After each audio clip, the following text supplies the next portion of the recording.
So I'm here with Jim Kwik. Thanks so much for coming on, my man. I appreciate it. Thanks for coming to Superhero HQ. Yeah, this is an epic place, and you're going to have lots of parties here, so I'm going to be visiting a lot soon. Now, Jim, for those that don't know, Jim is the master of memory is kind of what I think of you. You're like this master of the brain, memory. I remember watching you on stage. I can't remember specifically where. I think it was a Summit Series, potentially. And you just captivated me by your memory. You went on stage, and you're like, okay, 50 audience members, give me two different numbers each. And we all raised our hands and we said like 21, 15 or something. And there was like 100 numbers, and then you recited it all back. And I was like, whatever he has, I need to learn how to have it. So very excited to dive into how to master the brain and memory and some different tools and tricks that we can do to become superheroes ourselves, right? Cool. Well, I'm a fan, so anything that has to do with greatness, I'm all about. So. Very cool. So let's start off with what really inspired you to hack the brain in the first place. Was there something that happened to you that wanted to do this? It was. A lot of people, when they see me do these demos where I memorize a room full of people's names or numbers, like you mentioned, or lots of words, I tell people I don't do this to impress you. I do this more to really express to you what's really possible, because anyone can do this. Because we've been told a lie that our memory, our intelligence, our genius is fixed, kind of like our shoe size. And through my experience of doing this for the past 2 decades, nothing could be furthest from the truth. People have unbelievable gifts inside them. They're just not shown how. I always thought it was interesting that school would teach us like what to learn, like those subjects that are important, math and history and science and Spanish, the what to learn, but never on how to learn. How to focus, how to concentrate, how to be creative, how to think for yourself, how to read faster, how to remember things. Like maybe it should have been the 4th R. Remember reading, writing, arithmetic, but also recall. Because there is no learning without remembering, and Socrates said that.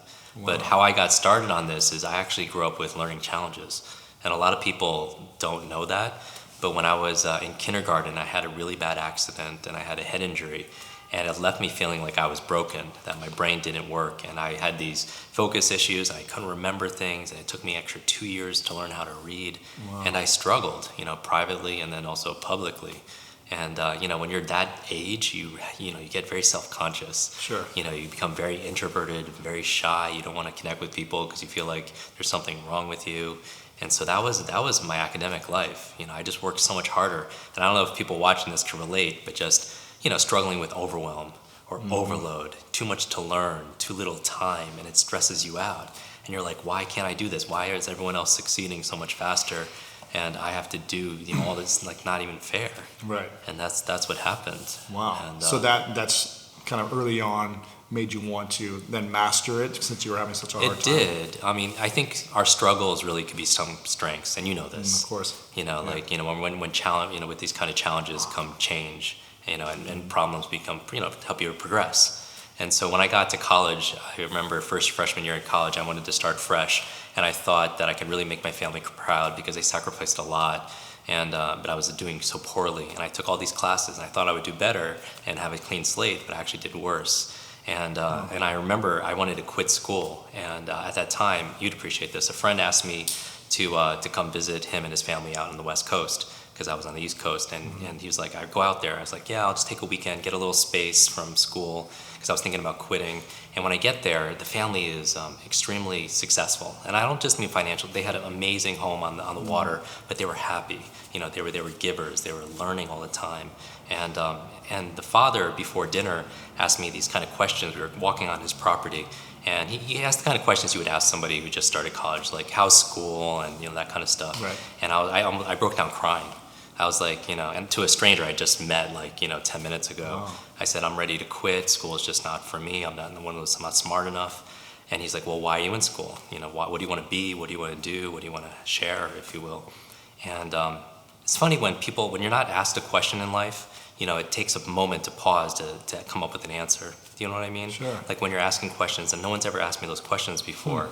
And when I started to answer, he paused. He said, wait. And he takes out of his back pocket, I swear to you, like a journal and like a diary. And I always thought like 12-year-old girls carry diaries and wrote diaries. And he tears out a couple of pieces of paper, and he makes me write down all the goals, like of what I wanted to do in my life. And something very powerful about taking pen to paper and just writing like those dreams, your aspirations down. And after maybe 20, 30 minutes, he asked me if I'm done, and I maybe have 40, 50 things there, which is like a bucket list. And this is before I knew what a bucket list was. And I start folding the sheets of paper, thinking I'm done with the exercise, put it back in my pocket, and he grabs them from me. And I was like, I freaked out because like on that was like Your everything. life. Yeah, exactly. And I don't even know who this guy is, and he's very successful. And he starts to just read it. And I'm so intimidated. And I Out feel loud no, to you? no, in his mind. Yeah. And I feel this small because everything I didn't know somebody was going to look at it, right? And he looks at it and he says, Jim, and I don't know what he was going to say because this guy's he's successful. He says, Jim, you are this close to everything on that list. And I'm just thinking, there's no way. Wow. How could it give me 10 lifetimes I couldn't put a dent on that list? And then he goes like this. Ooh. Yeah, and he says like as if this was, the key here, and he takes me into his home, and it's this beautiful home. He takes me into a room I've never seen before, and it's wall to wall, ceiling to floor, covered in books. I mean, I've never seen like a library in somebody's house before. And he starts grabbing these books. You'll love this. He starts grabbing books and starts handing them to me, and starts to pile up really, really, really high.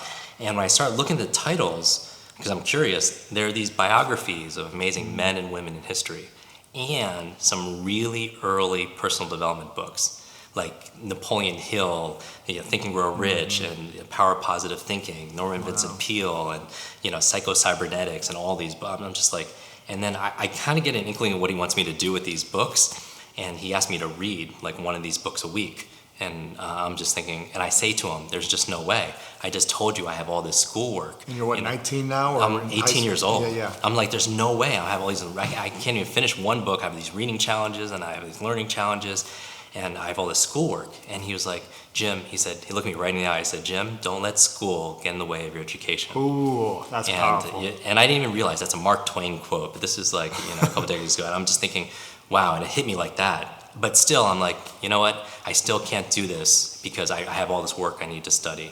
And then you know what he does? He takes out that list, which he still has in his possession, my dream list, my bucket list, and then he starts reading it out loud.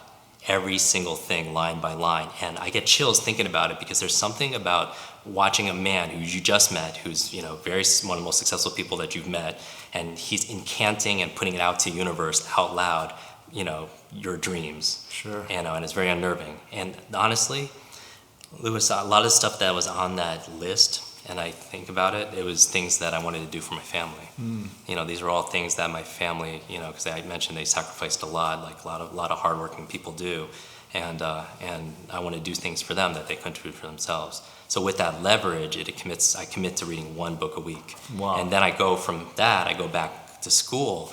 And now I have all this pile of stuff that I need to learn, and then a pile of stuff that I want to learn, and that puts me over the edge. Because in order to keep up, I have to sacrifice the things that are important to you, Sure. that your sleep, things like your eating, health, things like working out, things like relationships. Yeah. And so no one sees me. I'm just in the library all the time. I don't sleep, I don't eat. And that's a recipe for disaster.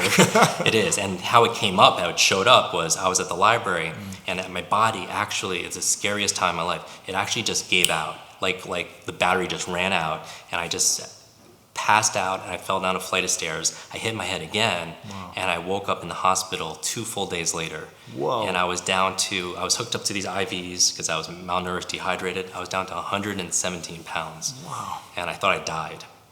And when I had that thought, I was thinking, what's going on here? Because I was ready to check out. Check out of school, check out of life. And I was just like, because I was just like, I'm total failure. I can't do any of this, And then when I was thinking about it, a nurse came in, and she had the answer in the form of a mug of tea. And this is a true story. She gives me a mug of tea, of green tea, and it has a picture of a pretty smart guy. This is Albert Einstein.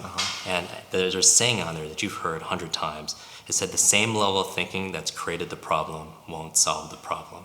The same level of thinking that's created the problem won't solve the problem. And it made me think just, power questions. Did she bring that to you to say, hey, here's just the answer? Or was no, it just was just part like of that? Yeah, Yeah. wow. And it's funny when you put things out in the universe, ask a new question, you get a new answer. And maybe say, well, what's my problem? And I was like, my problem is I'm a really slow learner. That's what I came up with. I was just like, I'm a really slow learner. Was that your problem, or was that your story? that was definitely my story and my perceived problem there. Okay. And I was owning it too, because I was fighting. No one could tell me different, because I was fighting for my limitations, if you will. Right. And so I got to keep them. And it became true every day. Yeah, and I was really, and I had this whole story. I had this brain injury and everything. But I was like, well, if my problem is I'm a slow learner, how do I think differently about it?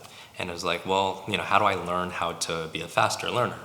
And then I thought about school, and I was like, no, school doesn't teach you those things. Much like, school doesn't teach you a lot of things. Like The a lot things of that stuff. are most important, right? A lot of things Like, that you have in your podcast, Right. right? The things that are just, move the needle in people's lives in terms of their joy and their health, their relationships, their success, their finances, everything. Yeah. Most important things. Yeah, and this is not like a diss on schools. I mean, I think my mother's a school teacher, my aunt's a professor. I mean, the teachers work so hard, right? It's just the system itself is a challenge.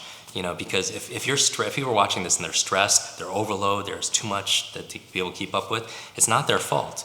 It's because we all grew up with a 20th century education that prepared us for a world that doesn't exist anymore. That 20th century world of working in factories and working on farms, doing manual labor, because the school system back then, which is now, it's like one size fits all, assembly line, cookie cutter, don't talk to your neighbors, sit quietly by yourself. That doesn't work in the digital age anymore. So right now, when we're talking about the brain, how important the brain is, we're not paid for our brute strength. We're paid for our brain strength. We're not paid for our muscle power. It's really our mind power. And so the challenge is where, your brain is this unbelievable supercomputer, but it doesn't come with an owner's manual.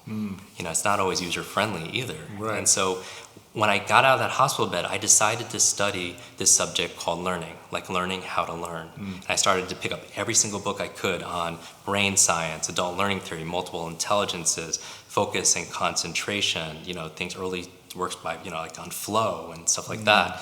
And in a very short period of time, 60 days, I swear to you, it was like a light switch just went on, and I started to understand things for the first time. Wow. I mean, I would sit in class and actually, because I can't tell you, growing up, when someone's talking to you and not understanding, it doesn't make sense, you're not making the connection, things there, and then all of a sudden you're focusing, all of a sudden you're remembering things, and I started reading faster, and I started getting better grades in less time, and it started transforming my life.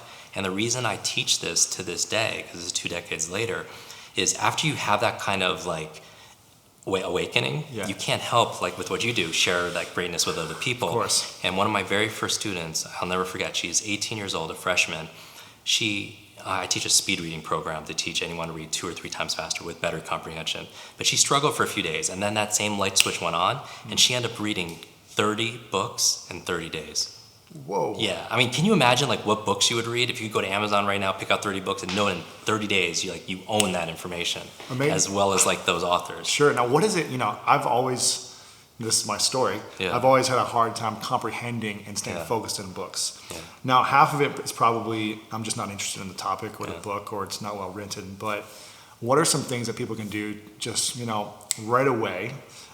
To increase their comprehension and just speed it up a little bit so that they are able to stay focused long enough throughout the book.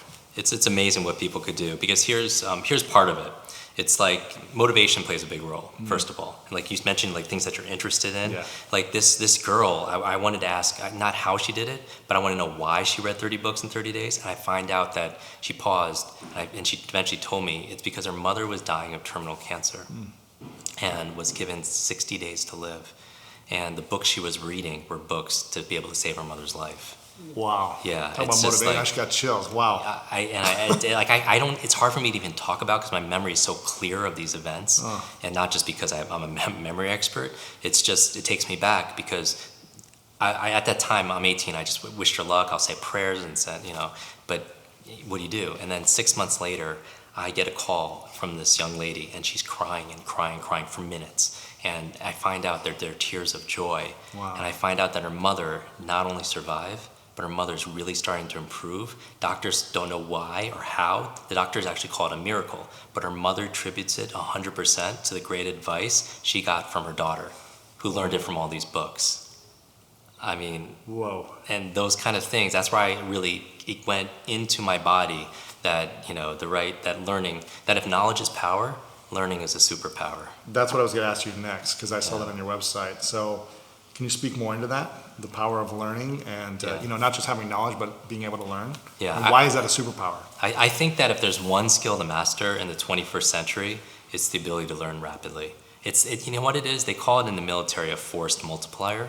A forced multiplier is like input goes in, but you get exponential output from it. It's like optimism. Being positive is a force multiplier, right? And Colin Powell said that. And so certain things like learning how to learn, like meta learning or improving your memory, improves everything. It improves your business, improves you can remember people's names. You can remember sales presentations. You could remember things about people. Because like, for example, it's hard to show somebody, for people who are watching this, they're entrepreneurs, right? And they're wearing a business development hat. It's really hard to show someone you're going to care for their business, their future, their family, their health, their fitness, whatever you're selling them, if you don't care enough just to remember things like their name. Or their kid's name, or their birthday. That's so true. So that's a memory is a multiplier there. A memory is a multiplier in their relationships. Like relationships, just remembering those moments. Not even just remembering anniversaries, remembering to take out the garbage, that kind of stuff, but remembering, the first time you and your loved one, took that walk on that beach. You know what I mean? Those kind of moments that make everything worthwhile. Yeah. But it's wonderful for every area. So I do believe that two of the most costly words in business, for example, are I forgot.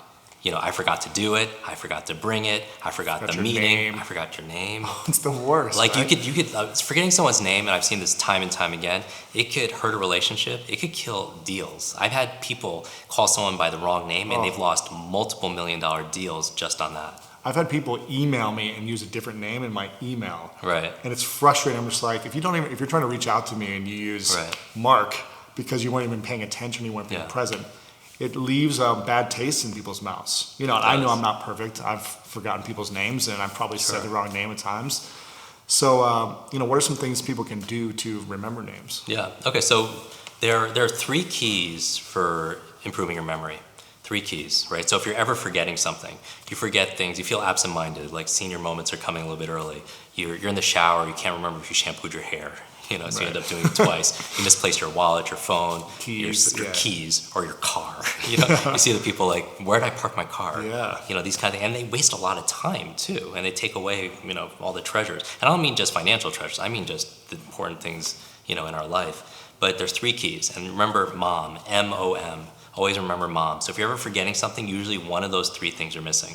All right, so let's take names. Because when people say I want a better memory, I hear them say like, oh, I want to be better at sports, because you're such an athlete. Sure. But it's like somebody comes to you like, well, what sport specifically do you want to be better at? Because there are different techniques and different training for different things. So remembering names different than learning languages, different PIN numbers and passcodes and all the different things you need to remember. Everything's different. Everything's different. Okay. And so, but there's certain principles that are the same. Okay. So the M in MOM is this. Let's say someone has horrible with names, right?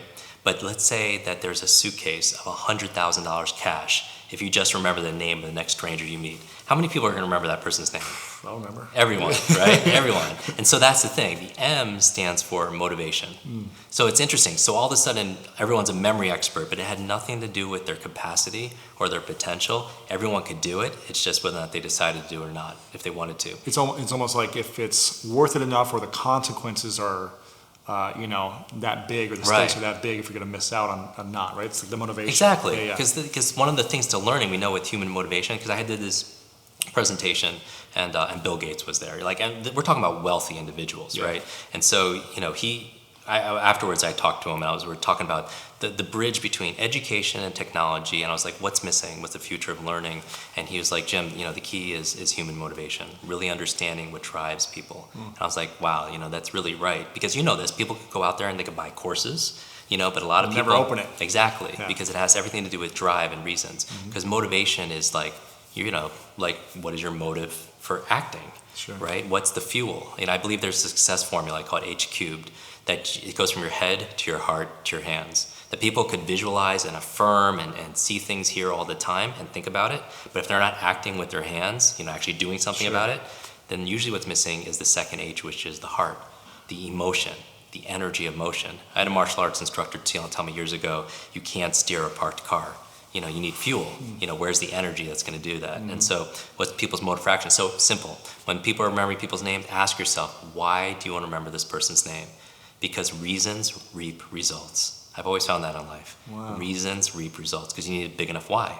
Sure. Like Simon Sinek's book, start with why. Yeah. And so you want to get that drive first, right? So motivation. The O is something interesting. I have people do this. I have them just kind of shake out their hand like this, and I say, make a fist, and I say, put it to their chin.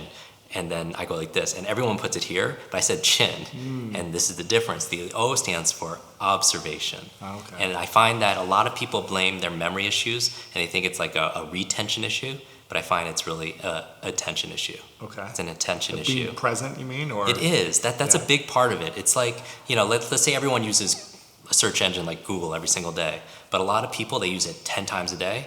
If I ask them, are you willing to bet your life you know what colors the letters are? Because that's an observation. Sure. There's a difference between looking at something and seeing it, really seeing it. There's a difference between hearing something and really listening.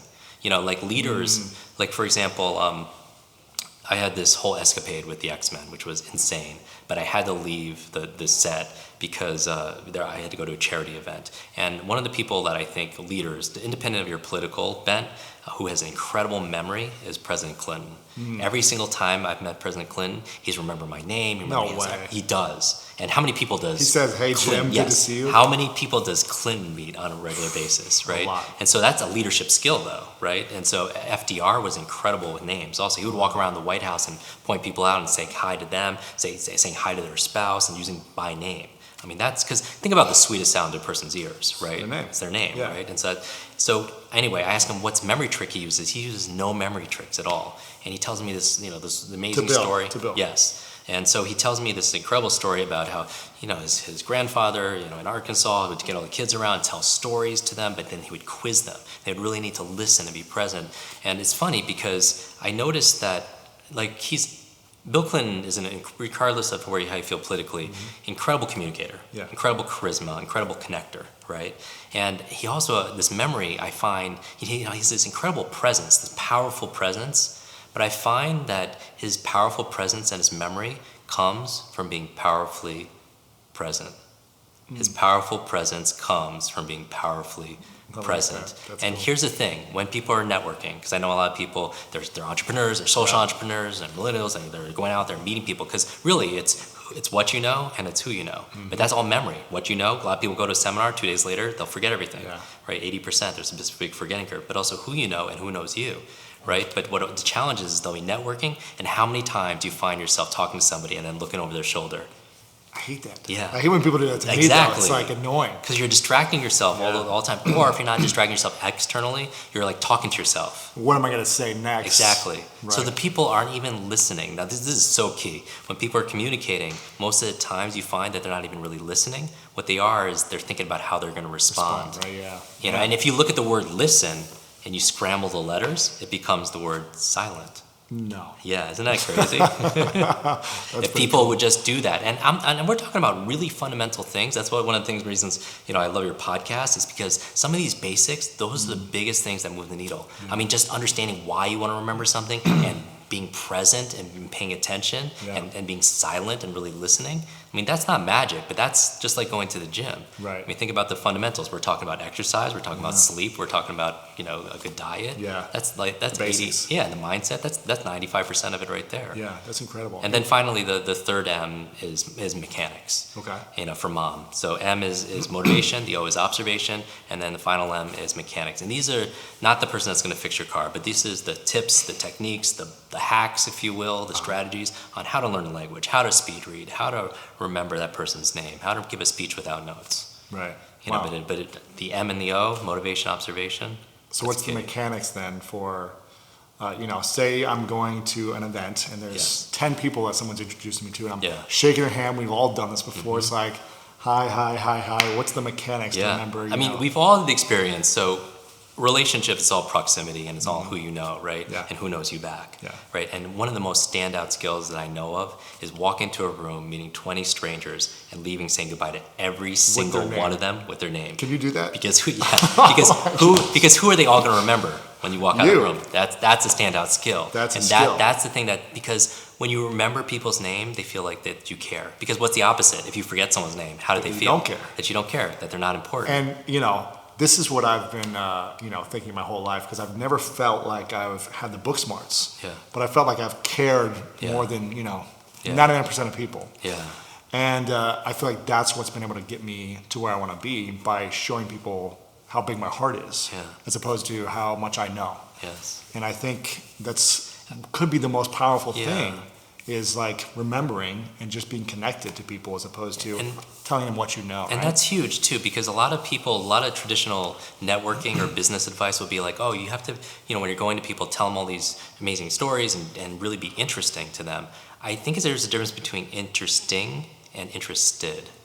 You know what I mean? When you meet somebody, being interesting and talk about, oh, I can do this, and then also being sincerely interested people love in the other person. When they get to share and you listen. Yes. When you just allow people to share their story and what they're excited about, and you remember their name, you don't even have to say anything, and they feel like you're the best person in the world. Completely. Right? Yeah, the late Stephen Covey, who I had an opportunity to spend a good amount of time with and share stage with, he has that, seek first to understand, then to be understood. I mean, that's huge. That's huge. And this is what you want to do. Every time you want to go, you go to a wedding, you go to a conference, you go to a networking event, 7 tips. You don't even have to use all 7. Just any part of this will be better than nothing. Okay. Right? I want you to remember, be suave. Be suave, like you are. That's how I live my life. I know. This is you, man.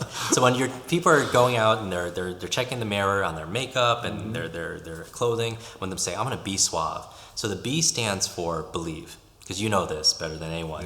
Believe you can or believe you can't. Either way, you're right, right? And so here's the thing with beliefs. What I mean by that is you want to kill the ants. Our friend Dr. Daniel Amen, the big brain doctor, talks about killing ants, automatic negative thoughts. Because here's the thing, with a name like Kwik, I had to be a runner growing up. Like I always tell people, my Jim Kwik, Kwik Learning, help people learn quickly. And they were like, Kwik really is my last name? Yeah, it's really my last name. Because with a name like Kwik, your life and destiny was pretty much planned out. I had to be a runner back in school. I have to be careful when I'm driving, because the worst name to be pulled over when you're speeding. A little quick over here. Yeah, it's like you want to have that on your license. You're not going to talk your way out of that ticket. Yeah. And I get to teach speed learning, and speed reading, speed memory, and stuff. Were you a distance runner or a sprinter? Sprinter. So I was preparing for a marathon, and I was really excited about it. I of course read books on it and stuff like that, because I read a book a day and I just have to learn it. And I was like, oh, it's like Matrix Scott style and everything. I go to like Barnes and Noble, I'll pick up a book and then just read it, put it back on the shelf, and save a lot of money that way. Nice. But I was reading this book on running a marathon, and there's one chapter on the psychology of running a marathon, and that's what I was really interested in, the mindset. And it opened up with this paragraph, verbatim, because I'm a memory expert. It said this: your mind is like a supercomputer, and your self-talk is the program it will run.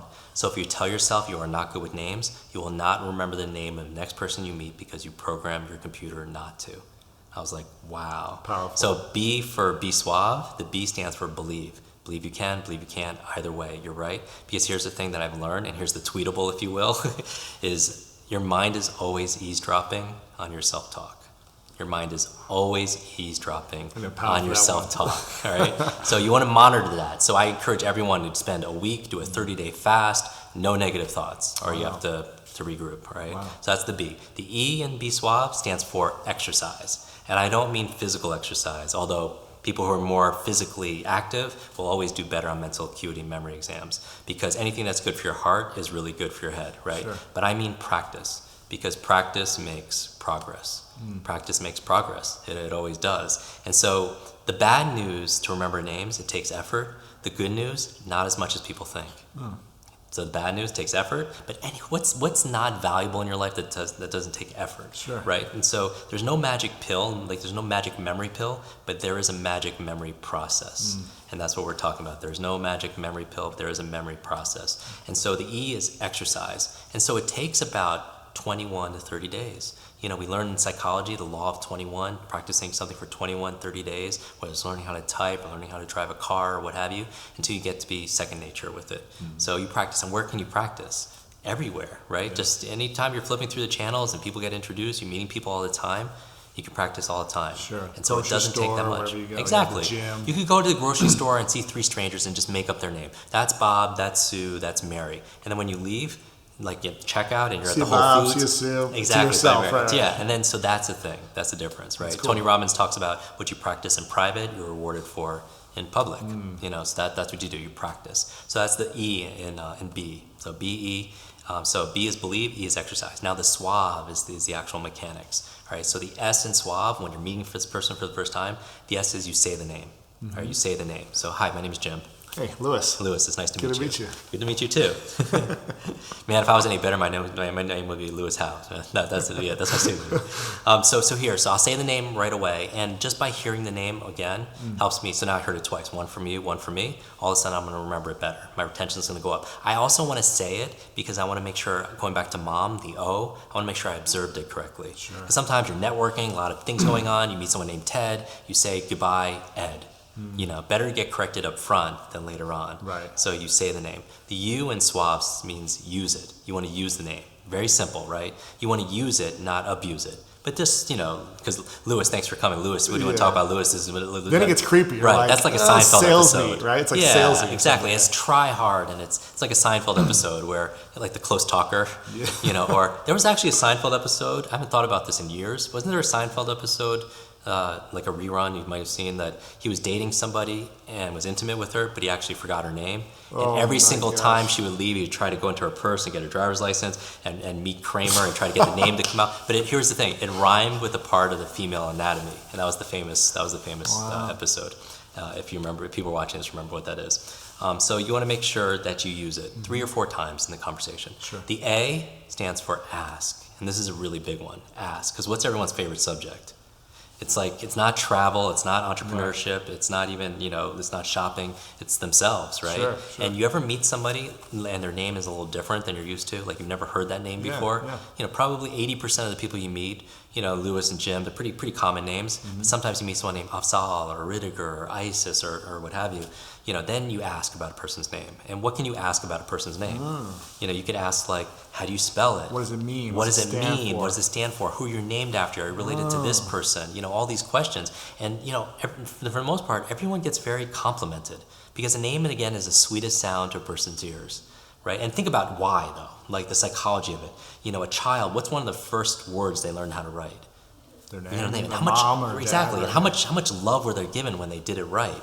And all that emotion tied into, like, because I think, one of the challenges people have, like one of the biggest fears people have is not being good enough. That we're not good enough. And if we're not good enough, we're not going to be loved. And if we're not going to be loved, we're going to die or something, Right. And so, but that name is like our identity, right? So you always want to be able to refer that. So you ask about a person's name and they're complimented. So like, for example, I was speaking at the country's largest life insurance company, about 100 people in the room, training director was there, and her name was Nankita. And I was like, wow, that's a really beautiful name, sincerely, right? Yeah. And so I was like, how's it spelled? Where is it from? I said, what does it mean? And she paused and she looked at all our coworkers and she says it means graceful falling waters. And I was like, whoa. And I got like chills. And then, like half the audience was like making these sounds. And it made me just spontaneously ask, how long have you worked here? She was like, about 4 years. I was like, with all these people? She was like, yeah, like a lot of people are my good friends or at my wedding. I was like, that's nice. How many people in this room knew that's what her name meant? And out of 100 people, how many people raised their hand? 0. None. Wow. None. And that was one of my biggest clients because this person was a training director. Sure. And so brought me into all, but that name was a bond, right? So that was sincere interest. So you ask about a person's name. Okay. And then finally, the V and the E in SWAB. The V is visualize. And this is a really simple memory tip where we tend to remember more what we see than what we hear, right? You go to somebody, it's like their face. I remember your face, but I forgot your name. You never go to someone and say, hey, I remember your name, but I forgot your face. That wouldn't make any sense, That's weird. right? So you remember what you see. In fact, there's a Chinese proverb that goes, what I hear, I forget. What I see, I remember. And what I do, I understand. What I hear, I forget. I heard the name, I forgot the name. What I see, I remember. I saw the face, I remember the face. What I do, going back to exercise and practice, I understand, right? Wow. And so if you tend to remember what you see, then try seeing what you want to remember. So this is the trick that you meet somebody, you take their name and you turn it into a picture. So let's say you meet someone named Mike, and then for a split second, you imagine them taking a microphone and singing karaoke on the tabletop, right? You meet someone named Carol, and you imagine she's singing Christmas carols, right? You meet someone named Mary, and imagine she's carrying these little lambs, around. And you do this in the privacy of your own mind, right? And people say, well, that's so childish. Who are the fastest learners on the planet? Children. How fast can they learn a musical instrument compared to adults? How fast can they learn languages Quick. like that, right? So children, they do that. They're playful. They make fun of people's names, right? They could, kids could be in therapy for 10 years because their name was being fun of and they don't even know, right? So that's what you want to do. You want to take someone's name, turn it into a picture. So a person's name is David. I use a slingshot. for David and Goliath. Someone named Bob, I imagine them bobbing for apples. Just something see, because here's the thing. There's something I call the 6-second syndrome. The 6-second syndrome is someone tells you their name, you have 6 seconds to do something with that, otherwise it's gone. It's gone. That's it. And if you don't practice it daily, you're going to lose it and you're just going to forget Exactly. And so here, at least you're focusing on the person and you're focusing on the name. So a person's name is John, you could picture whatever. Do you remember what you used for me when we met? When we first met? Yeah. So here's yes. So you so yeah. So everybody has their own thing. Like, it's so funny because so you come up with a picture that works for yourself. So when we met, I actually it's a slinky, and I don't ask why, because it doesn't sound like it or anything like that. But one of my best friends growing up as a kid was Lewis. Okay. And all he would do is play with this slinky, like this little toy, this iron, and then all the time. So I just think about him every single time I think about that. So when I saw that, I just picture it and I just remember. Now, after you remember the person, then the pictures just disappear. But you need something just to hold it for 6 seconds, and then you have it, right? And it's using the other part of the reason why it works is that left part of your brain does logic and words and sounds. And we'll talk about this with speed reading. That's only using part of your brain, but your right brain is like pictures and imagination and visualization and emotion. That's activating more of your brain. People say we use like 10% of our brain's potential. We use all our brain, but in terms of its potential, but no one shows us how to activate the rest of it. But part of it is just using your imagination, because imagination is more powerful than knowledge. Wow. Yeah, Einstein said that. And so you want to turn into a picture. And finally, E in suave stands for end. And that's going back to saying goodbye using their name. Go into a room, meeting 10 strangers, leaving, saying goodbye to every single one so that they all remember you. Okay, let me see if I can remember this, because I was trying to be present, but also remember. So, be suave. The B stands for belief.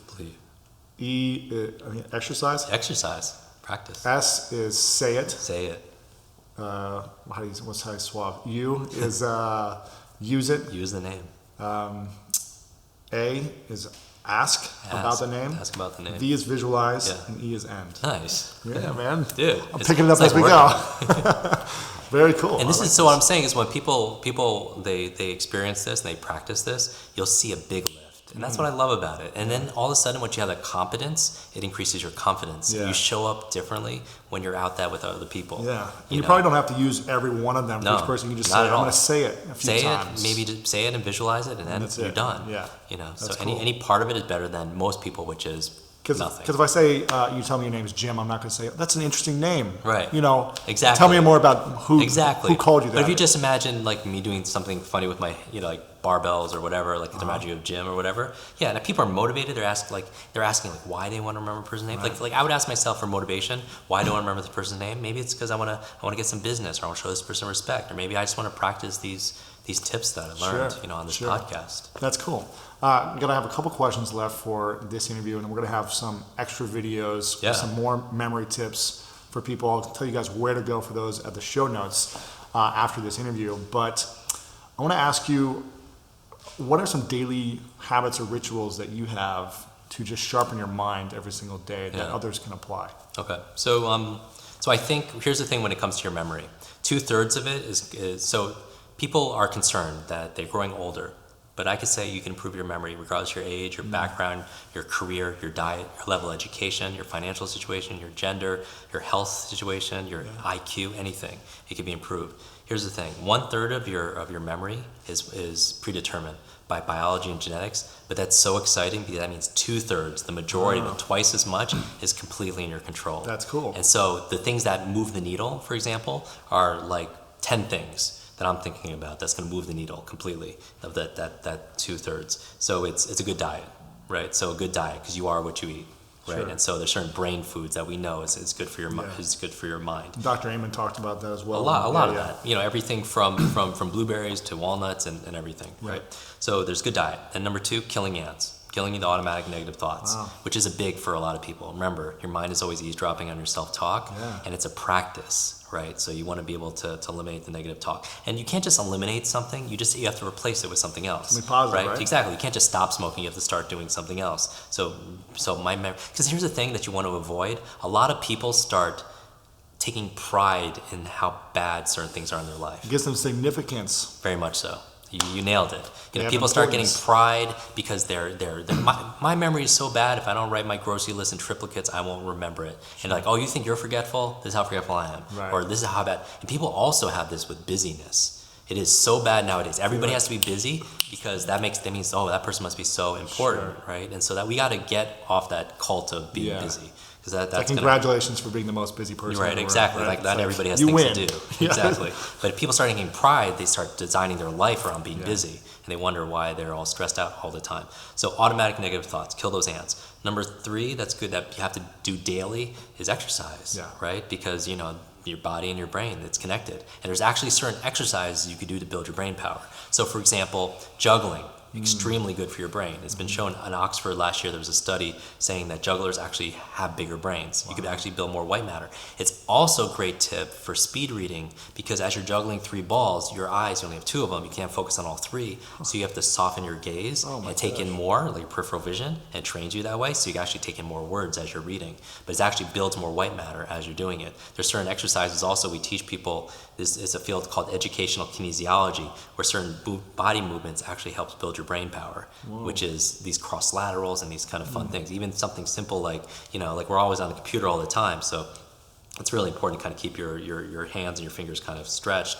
But, can you do one twice as fast? Like literally like this. Oh, that's interesting. Something like that, 3 or times something fast, like, right? or like you pulling in energy like this, but what if you had to do 1 forward and 1 back? But there's been so many exercises for people, like eating with the opposite hand is actually good for your brain. Brushing or brushing your teeth with the opposite hand. Very, very good exercise to actually build your brain power. So exercise is really good. But I mean, just being physically fit is good for your brain, right? It's good for staving off a lot of brain challenges. Okay, 4th thing that people need to incorporate is brain nutrients. Because a lot of people, they're not getting it from their soil or maybe their food, so maybe a supplement in certain things, right? Number 5, this is a big one, and I know you're big on this, a positive peer group. Because you are what you eat, and but you are also who you spend time with. Of course. Right? So if you want a bigger brain, you want your mind to be active and everything, be around people that challenge you, that support you, that teach you things, that encourage you, that are positive. Because we are the average of the 5 people, as you know, that we spend the most time with. So positive peer group is good for your brain. Number 6 that's good for your brain is clean environment. They find that, and you know this, like when people start cleaning their desk, that their external world starts reflecting their internal world and vice versa. Right? So a clean environment helps you be more organized inside also as well. Number 7 that's good for your brain in terms of lifestyle, what I do every single day, is things like sleep. Sleep is so important. People, that's where you're rebuilding, you're rejuvenating, you're restoring. But there's this whole epidemic of sleeplessness and people aren't getting enough sleep. And as I'm going through this list, people should go through it. And this is common sense, but not common practice. That's the difference, right? People's like there's some zones here that people I'm not spending time with the right people, or maybe I'm really not getting that much sleep, or maybe my diet, or my negative self-talk. There's 1 or 2 things that if you fix it and you put energy there, it'll just your business could double. Because you're doubling. No, that's number 7. Number 8 is brain protection.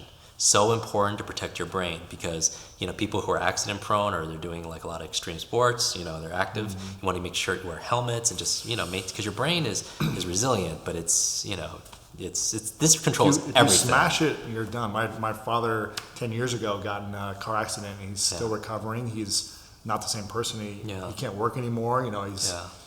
He forgets a lot. It's a challenge. And see that's why I do what I do, because I never want people to suffer the way that I was struggling every single day for like 15 years straight.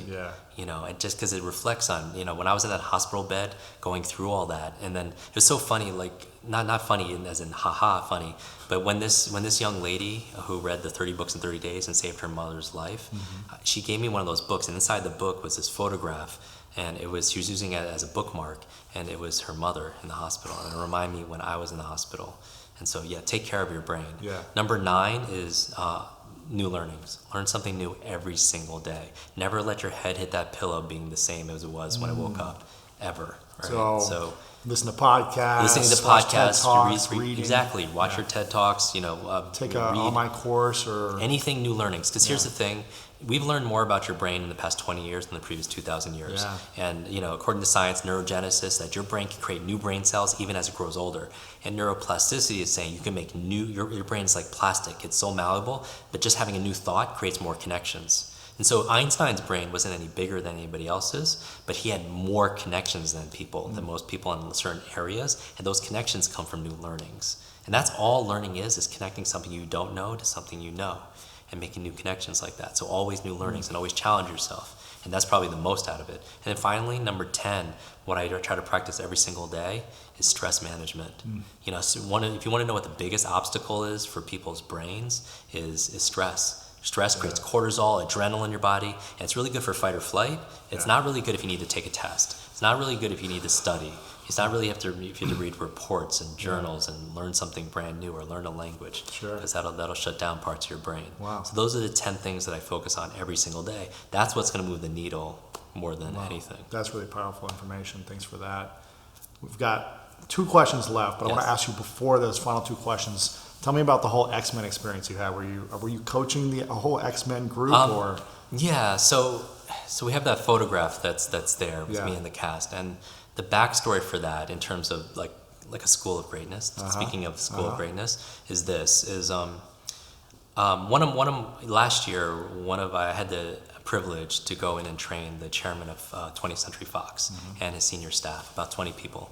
And when going down the hallway, I was lit up because I would see all these movie posters, because I became a kid again. Titanic and Star Wars and Aliens and Avatar. I'm just like, amazing. And I go in and I'm really great. I like to be like humble, but it was amazing. I mean, I got everyone, they doubled their reading speed and their focus and all their memory. Amazing stuff. As a thank you, the chairman took me around the studio. It's a closed lot, but showed me all the movie sets and television sets. And I was lit up like a kid, because I'm still that kid. And I think I was really great in that moment because I was like a child. I was playful and it was fun. I think that's the stage you want to learn in. Anyway, when we were walking in the studio, I saw this movie poster of the upcoming Wolverine movie with Hugh Jackman, and I'm a huge Hugh Jackman fan. Yeah. And he was like, I was like, I can't wait to see that movie. And he picked up, because it was coming out for a few weeks, he picked up the phone, and 5 minutes later, I'm in the Fox Theater with 3D glasses and popcorn, watching Hugh Jackman take on all these super ninjas. And it was awesome. And I'm the only one. And I'm just thinking, this is incredible. I have the control panel here and everything. I'm just thinking. And then afterwards, we're done. He picks me up, and he's like, how is the movie? Do some market research. And I was like, this was amazing. And because I'm still like a 7-year-old, I go back and I tell him, you don't know this, but I grew up with these learning challenges that I don't tell a lot of people, and I couldn't read for 2 years, but I learned how to read by reading comic books. Wow. Because something about the pictures and the stories really made sense to me. And my favorite comic book growing up was the X-Men, which Wolverine is an X-Men. I was like, because the X-Men weren't necessarily the most powerful, but they didn't fit in. They were mutants. They were different. And I felt like in school, I didn't fit in. Right. And the highlight, I'm telling the CEO and the chairman, was when I was reading this comic book, I found out they had a school of all these X-Men, and it was in Westchester, New York, and that's where they all trained. The school of greatness, if you will. Sure. And I grew up in Westchester, New York. Wow. So I told him this, and this is a true story. When I was 7 and 8 years old, on the weekends, I would ride my little bike around my neighborhood trying to find that school. Because I wanted to run away, leave my school, which I didn't like, and go into X-Men, because they're different and I'm different, and I want to learn my superpowers and what's my superpowers, right? And what's other people's superpowers. Sure. And I tell him this like I'm a little kid, like I'm 8 years old, and he's like, Jim, I didn't know you like superheroes. Do you want to go to Comic-Con? And I'm like, oh, Comic-Con's the biggest conference in the country, right? And I'm like, oh, well, when is it? He's like, it's going on now, this weekend. And I was like, all of a sudden I go from 8-year-old to an 88-year-old. I'm thinking, oh, I have all these meetings. How am I going to get there? I don't have clothes. I have to wait on lines. There's going to be traffic to get to San Diego from LA. Yeah. And I just make all these excuses, that's I think adults do. We become critics, and we become, like squelchers of our own dreams sometime. Yeah. And he looks at me, he's like, Jim, do you want to go or not? I'm going tomorrow. And I was like, oh, the chairman of Fox Studios going, yeah, I want to go with you. Yeah. So he picks me up the next morning, Saturday, 8 o'clock. And we don't drive down. We get on the Fox plane. And sweet. Yeah, and I get on the plane. You're flying like a superhero. Literally. And when I get on the plane, Louis, there's the entire, I kid you not, cast of X-Men on that plane. And like Patrick Stewart and Hugh Jackman. Did he tell you that they were going to be on there? Oh, and I'm sitting in between Halle Berry and Jennifer Lawrence, right? And I want to put these pictures on Instagram, right? Like, because I have like half my pictures are like pictures of like superheroes and stuff. But it's like, I can't even believe it. And we go there, spend the entire day with the cast at Comic-Con. We come back to LA that night on the plane, and he was like, how's your day? I was like, this is the best day ever. I was like, oh my goodness, this is incredible. He was like, well, I have something else for you. I'm like, no, what can I do for you? I don't need anything else. You're not going to top this. He was like, well, the cast really loved you. How would you like to go on set? I was like, what do you mean? He was like, we have another month of filming the new X-Men movie. And I was like, oh yeah, I totally want to do that. And he was like, well, I was like, what can I do for you? And I was like, oh, just share these tips, teach them how to speed read scripts and memorize their lines and be focused on. I was like, oh yeah, I could do that. So the next morning we're on the Fox, they call it the X-Jet, and I'm answering their questions on brain and brain performance and focus and memory and reading. And I get to spend an entire week with them on set, 12 hours a day, eating with them, working out with them, and watching my childhood heroes come to life. Oh my gosh. And it was just like, I can't even describe it, because I was like a 7-year-old the entire time. Like I would be sitting here and Bryan Singer, the director, was here the entire time. I was just like here. And when I get home, and this is, what a class act, I get home and there's a package waiting for me about the plasma TV. And I open it and it's this photograph of me and the entire cast of the X-Men. Yeah, I saw it over there. We'll link that up in the show notes. And it's like, I won't take it off my Facebook cover picture, but here's the thing, even better than that was the note from the chairman. And the note said this verbatim. It said, Jim, thank you so much for sharing your superpowers with us. It said, I know you've been looking for your school. Here's your class photo. Oh my goodness, that's amazing. I just want to cry. That's so cool. Wow. That's the story there. But the lesson there is twofold. I would say this. It came from being, for tapping, I think there's this childlike learner genius inside all of us. And because I was that authentic and I kind of like let that out, it kind of led to that. So in what areas of our life can we be more playful and be more authentically us, especially when we're, because I think age really is not chronological age. It's more of an age of, our mind and our heart. I'm friends with Stan Lee, and he's like, for me, living Disney. Spider-Man, X-Men, Iron Man, Avengers. And one chance I had an opportunity to introduce him and another one of my heroes, Richard Branson, for dinner. And I pick him up here, just down the street, and a 10-minute ride takes an hour, and I'm in the back seat with Stan Lee, and I'm asking him, like, who's your favorite superhero? And he's like, it's Iron Man. I'm like, oh, I love Iron Man. And he was like, who's your favorite? I was like, Spider-Man. And I say Spider-Man, he says, with great power comes great responsibility. Like, I was like, the opposite is also true, Stan. With great responsibility comes great power. When we take responsibility, we have the power to really change things. But Stan has two passions. He's 92 years old, and he still goes to work here, right down the street, 9 to 5, Monday through Friday. He loves telling stories. And his other passion is his wife, who's a year older. And that's what a role model. And he learns, he's one of the youngest, oldest people I know at 92. And that's what I mean by a state of mind. So I want to finalize this interview with two final questions. And the first one is, what are you most grateful for recently? What am I most grateful for? In your life, just what are you most grateful for? In my life, my friends and my family. There's nothing more important to me. My values are love, growth, contribution, and adventure. I think the people you spend time with is what makes life worth living. And then I think the secret to life is growing and giving. Growing, because I used to be just giving, and you and I share some of the same pursuits in terms of how we give. But I find that if we're not growing, then we don't have as much to give. And a lot of people are out there, they kind of martyr themselves, and they're always there for everyone. They're there for their friends and their family and their clients and their business, but they're not taking care of themselves. So I think that's important. That's cool. Yeah, my friends and family are everything. Awesome. So the last question is what I ask all of my guests, and it's, what's your definition of greatness? That's a great question. I would define greatness as people who become the superhero that they were meant to be. I call it the superhero you. And a superhero has two things. They've developed and discovered their own strengths, and everybody has a unique power, unique talent, a unique gift that no one else has. But they don't just have a superpower, they use their power for some kind of purpose. They use it to be able to save the world, to be able to add value to their community. So I would say, be that superhero you. Very cool. Jim Kwik, thanks man for coming on. Thanks, Louis. Appreciate it.